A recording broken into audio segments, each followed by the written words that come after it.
leader takes the responsibility of creating an environment in which people feel they can be their best. With this quote by author and inspirational speaker Simon Sinek, let us begin this engaging episode of the Economic Times Cutting Chai Stories, brought to you by ET Edge. The key to cutting chai conversations is to have a valuable discussion around the areas of the early life of our guest speaker, their education and training, business sense, skills augmentation, and work-life balance. We also try and get a sense of what CXOs of companies like to do when they're not in CXO mode. This is your host, Deepti Diwan, and I shall be striking a conversation with our guest. Today we have with us Apoorv Kumar, co-founder and CTO, Refined Finance. Refined Finance is India's first and Asia's largest earned wage access platform.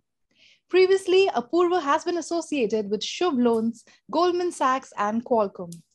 He started his journey with Refine to create a social impact within India's rapidly progressing fintech space by understanding people and their needs and delivering simple and efficient tools to meet them. So let's get to know the man himself, Apoorv Kumar. Welcome, Apoorv. Hi, Deepti. Thank you so much. Well, thank you so much for joining us on Cutting Chai Stories. Let's get started. So we'll take you back to the early years. Tell us about your childhood, your school days, and any instances or early life lessons that you recall during your childhood that are valuable for you today. Yeah, so I think all of us tend to get molded quite a bit during our early childhood and the school days. In fact, a lot of the social traits that we pick up tend to come from there, and my story is not very different. So come from a very small town. I was born in Ranchi, went to an even smaller town, Singrauli, which is a coal mining area, coal mining and power generation. And being brought up in a small town gives you certain perspectives because the entire locality tends to be very close together. You basically know everyone around you. The entire colony is very close together. And that has certain positives, certain negative aspects as well, because everyone knows you. Information tends to get spread out very easily. So when you do well, everyone gets to know about it. And when you don't do well, even that is basically public knowledge. So, and then that tends to be a pattern in smaller towns, in smaller locations. And because of that, I was not a particularly good student early on in my career. And I was still trying to figure out what are the things that really interested me. I was very, very deep into science. I would spend a ton of time just neck deep into encyclopedias and trying to gain as much knowledge from it as I can, not so much into the academics or even the co-curriculars at school. So, and that became widely known. So that was the origin where I was particularly keen on certain areas, which were particularly to do on the science side. The other thing I was very particularly keen on was languages. So at that point, most of the intellectual literature that you read are written in English. So English became the lingua franca for that.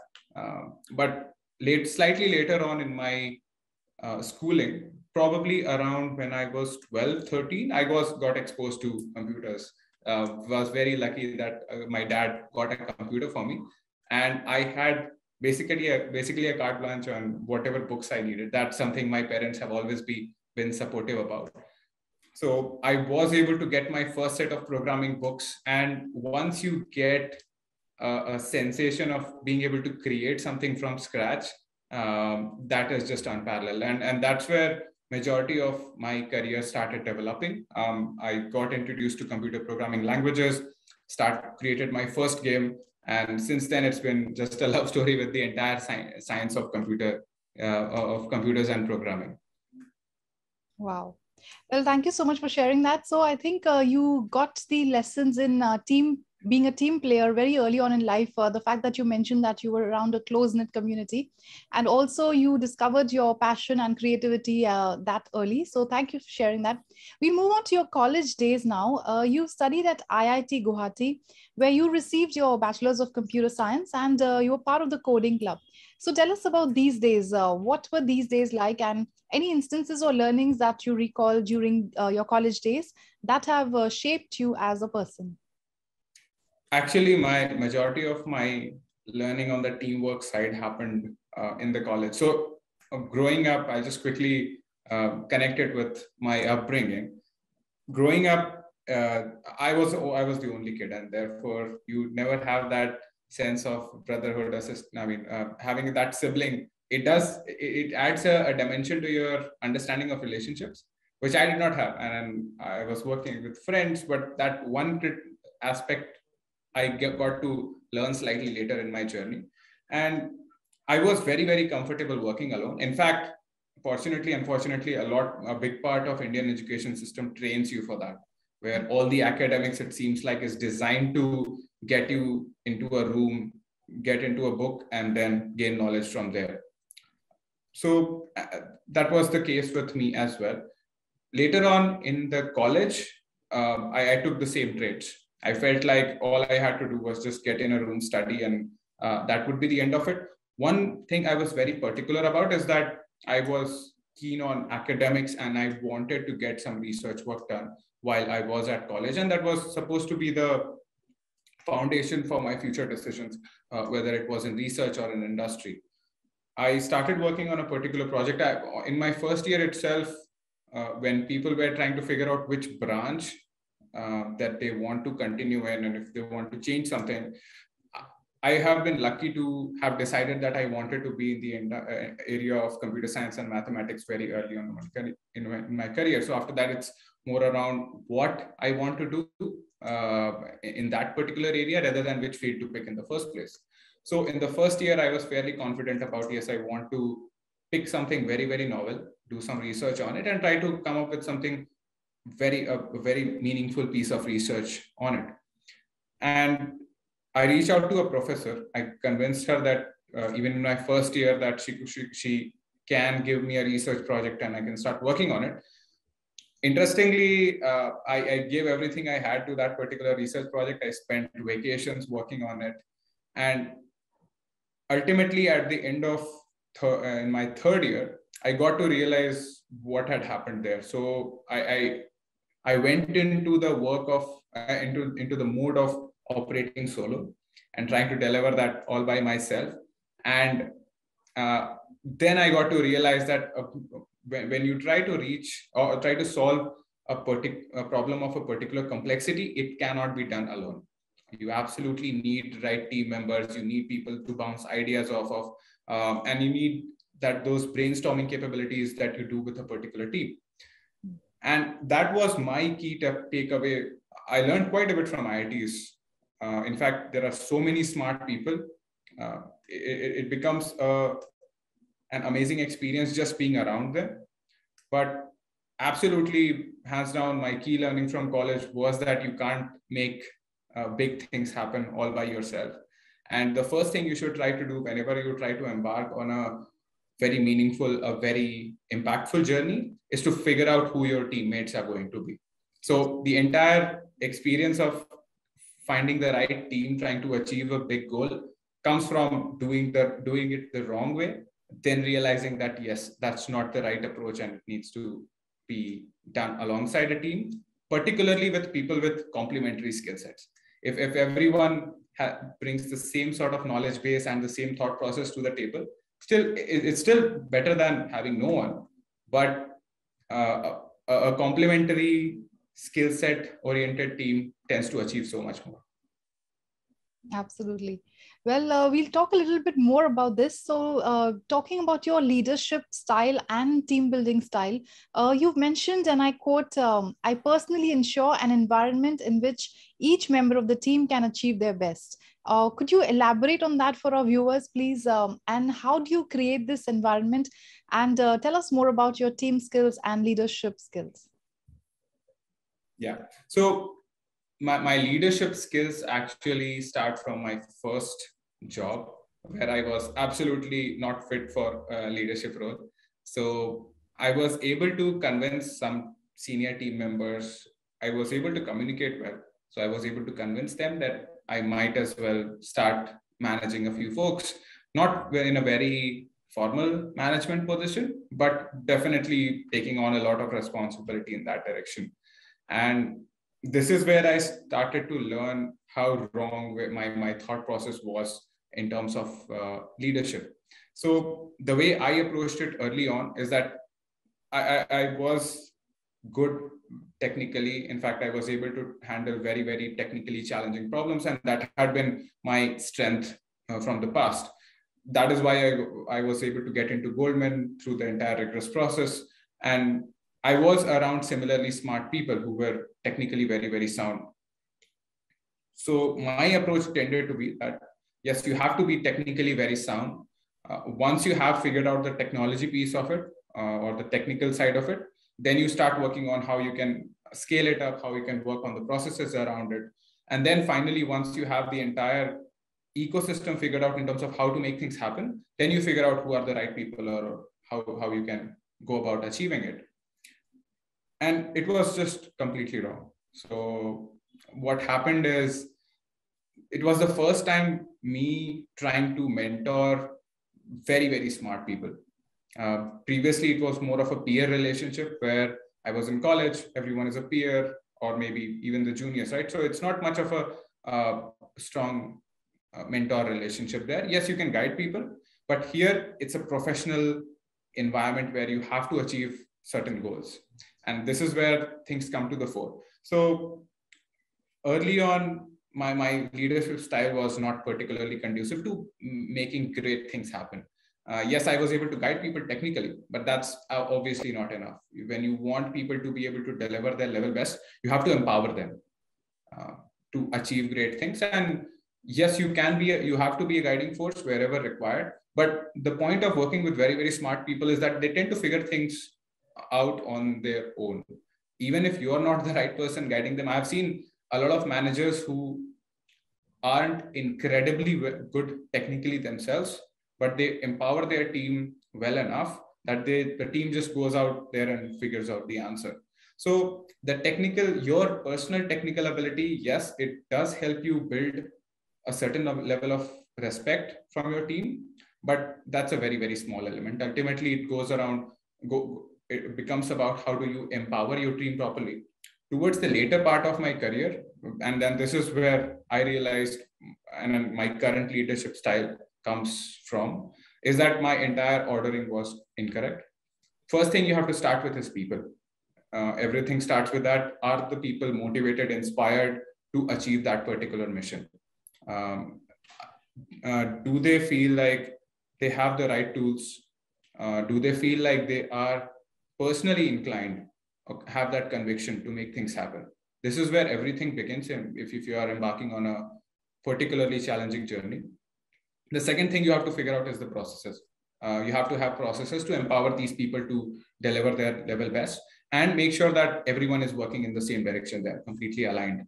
And then comes the technical piece. So my original leadership style, which was start with technical details, work on the process, and then figure out the people, was completely turned upside down. And that's my current style, is that I try to work more closely with the people.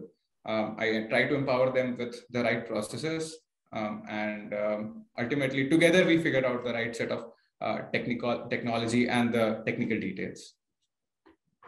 Absolutely. Very well said there. And thank you for sharing that with our viewers. A very well motivated team and inspired team can indeed do wonders. And throughout your journey, Apoorv, are there any moments that you remember in particular that you would like to share with our viewers? It could be a success story, it could be a learning, it could be a failure which has taught you a lot. Anything in brief that you'd like to share with us? Yeah. One thing I wish I had done better throughout my life was learn from other people's mistakes, and had a much stronger mentorship around me during my early phase of the career. So a lot of my learnings come from me making those mistakes, which is not the most efficient way, but it's a reasonable way to learn. So starting from my school days, one particular incident that comes to mind is, like I mentioned, I wasn't a particularly good student academically. And there was one math exam where I had scored something like 60, 61, something like that. And in school, you tend to have this habit of going to the teacher and start to haggle for a few marks here and there, because it's all partial marks, right? It's subjective. It's a question worth 6 marks. Now it's subjective as to how much you should get. The teacher has a particular opinion. You want to try to get some extra out of it, right? And that's what I was doing. I went to my maths teacher. I told him, sir, I think I deserve a little more here, a little more there. So I ultimately, he told me, okay, how much do you need? How much do you want? I said, sir, I feel like I can get 64 instead of 61. He said, like, he cut 61, he made it 64. There you go. I'm happy to give you this score. In fact, if you had given me a different number, I would have immediately given you that as well. But ask yourself this question at the end of the day: is this what you really deserve? And ultimately, I mean, that was one of the most profound things that I ever received in my life. Ultimately, what I realized from that is you have to be your own critic. The teacher is not the critic there. The teacher is just helping you evaluate as to how you can improve, have some feedback, but you have to critique yourself as to where you want to be and set the standards for yourself. Those scores mean absolutely nothing. They're just one of the ways in which you can help benchmark yourself. But unless you have those standards for yourself, you're not headed anywhere. And even if you don't score particularly well, but if you are holding yourself to very high standards in general, you can achieve pretty remarkable things. So that was one of my key learnings early on in my life. And since then, I think it wasn't an immediate change. It took some time for it to sink in as to what he was trying to say. It was a pretty impactful statement and a pretty impactful experience. But unlike in movies, that change does not happen overnight. It takes a few years for that entire concept to sink in you, to realize how to proceed from there on. And since then, one thing I've always held within myself is constantly trying to critique myself, trying to set benchmarks which are fairly high, and helps me create a direction for myself as to how I can improve. I think that was one of the most meaningful and impactful incidents in my life growing up. Absolutely. It sounds like it. Thank you so much for sharing that anecdote with us. And we quickly move on to the next question, which is, we would like to know, how have you invested in yourself to keep improving your skills? Well, we do know that you like to keep honing your expertise and you like to experiment with different tech projects. But would you like to elaborate a little bit on this? Sure. So I'm an engineer at heart. I still love programming. I still like, although a lot of my role has become around the company and how we are thinking about the business model and how we are going to build the team around it, I still enjoy that child in me is still there, which enjoys engineering and then the science around the engineering.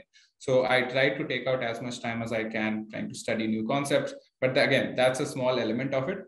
The entire startup life pushes you to learn much faster than what you would typically. It's not even an option at the end of the day.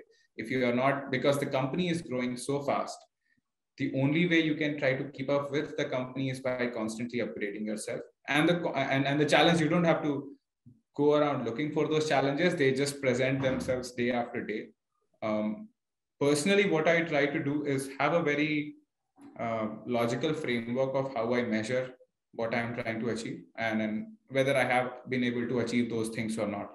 One of the most influential frameworks that I have come across is the objectives and key results framework. So you have a particular objective that you want to achieve. Now you need to be able to measure it. The only things that you can improve in yourself or even around you are the things that you can measure. Otherwise, things tend to become very subjective, and ultimately it becomes individuals call on whether that objective has been achieved or not. So that's what I try to do in my own personal goals as well, that I have a particular objective that I'm trying to achieve, and I come up with proper results as to how will I determine whether I have achieved those goals or not. I constantly work on the 3 elements that I talked about. I constantly work on how can I get better with people skills? how can I connect better with people, how can I inspire them better. All of these are skills that can be improved with practice, is what I have learned. I work on how can I learn new processes which are being used out there, what are the gold standards, what are other companies which have managed to scale very, very well with great culture, what are the processes that they are using at this point. And I connect with a lot of industry leaders trying to understand their perspective on how they have built teams and how they have built the processes around it. And like I said, technology comes from the inside. So I still continue to enjoy that piece of my life where I study technology, study engineering, study math, and try to continuously get better at that as well. All right. And now, Apoorv, on a lighter note, quickly tell us about your hobbies and interests and how do you maintain work-life balance? Well, you do seem to enjoy backpacking across countries. That does sound exhilarating and I'm sure very enriching. So quickly tell us a little bit about that. Yeah. So coming from a hardcore engineering background, there is a natural inclination towards being in a shell. You have a natural inclination towards being an introvert. Although a lot of my college friends who were very, very strong technically did have those people skills and were not particularly introverted, I was. So early on in my career, the only way for me to get out of my shell was to go solo backpacking. I figured that if you're in a completely unknown place where very few people speak the language that you are speaking, the only way to survive there is probably talk to people who other fellow travelers. So that is where all of it started. And then I think it's one of the most life-changing experiences I've ever done is going backpacking, trying to meet new people from different cultures, trying to get their perspectives about and how they live their lives. And you try, one thing that it teaches you is that different perspectives tend to coexist very, very peacefully. There is no one perspective that is necessarily right or even very, very efficient, right? There are multiple very, very efficient perspectives. People are very, very happy in their own cultures with very different origins from my own, with very different approaches that they have taken compared to my own culture. And things turned out pretty well for them as well. And that is one of the key aspects I learned, which I am able to utilize while we are growing as a startup, is that we empower different perspectives. We love having people on the table who have come from very different mindsets. Whether some people come with a very engineering oriented mindset, some people think harder about the customer, some people think harder about the growth of the company or the broader picture and the vision that we are trying to follow. So we try to get all of these perspectives, and all of it was validated much early on in my life when I started backpacking. I tried to early on in my career, I tried to cover at least 2 countries every year. Now it's definitely slowed down with a lot of time going into building this entire category of earned wage access. Category creation can be very, very hard. So a lot of my time goes into that. But in terms of work-life balance, I will not try to sugarcoat it in any way. Early startup founder life can get very, very intense. Early on, because the responsibilities and the duty towards the company, and more importantly, duty for the people who have trusted you in this journey, it's pretty. It's a very important thing in your life, and you want to do whatever you can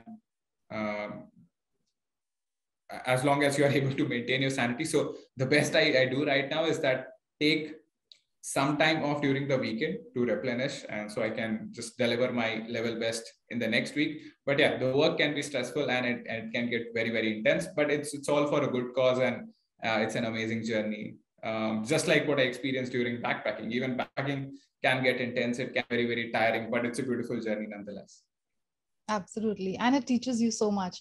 Well, thank you so much, Apoorva, for sharing your experiences and for this very engaging conversation. It has been a pleasure knowing you and hearing from you. And to all our viewers, thank you so much. We hope that you have enjoyed and been inspired by this episode. Keep watching Economic Times, Cutting Chai Stories. Well, we also have with us Mr. Thank Vikram you. Mulye, Director, Product Marketing, SMB, India and South Asia at Lenovo. Vikram brings with him many years of diverse experience in technology, marketing, and much more. So, hi, Vikram. Thank you for joining us. Hi, good morning, Dipti. Thanks for having me here. Good morning, Mr. Apoorv. Hi, Vikram. Good morning. So, Vikram, what do you have to say about what Apoorva shared with us? It was pretty exciting. In fact, the very concept itself of the kind of business which is pretty unique. I mean, while startups is the rage today in India, I think many of those businesses, to be honest, are pretty much replicas of each other. But I think what Apoorva is doing through Refine is a very unique one. And frankly, I liked what you said towards the end, the candidness in which you said that, yeah, initial parts of a startup are a lot of heavy lifting. So, best of luck to you. I think it's a fabulous venture you are driving. So, best wishes for more success there. Thank you, Vikram. Really appreciate it. Well, now I shall put forth a question to the both of you, and I'll start by asking Apoorva. According to you, Apoorva, what are the top IT challenges that you foresee going forward? So we are an ISO certified company, and we are very, very heavy on data security and data privacy. Particularly, we hold very, very sensitive financial information. So every step of the way, the first thing we ask, even before building a feature, trying to build a product, is how are we going to secure that particular feature or that particular product, right? So maintaining the IT infrastructure in a particular very, very secure form has been key for us from day one.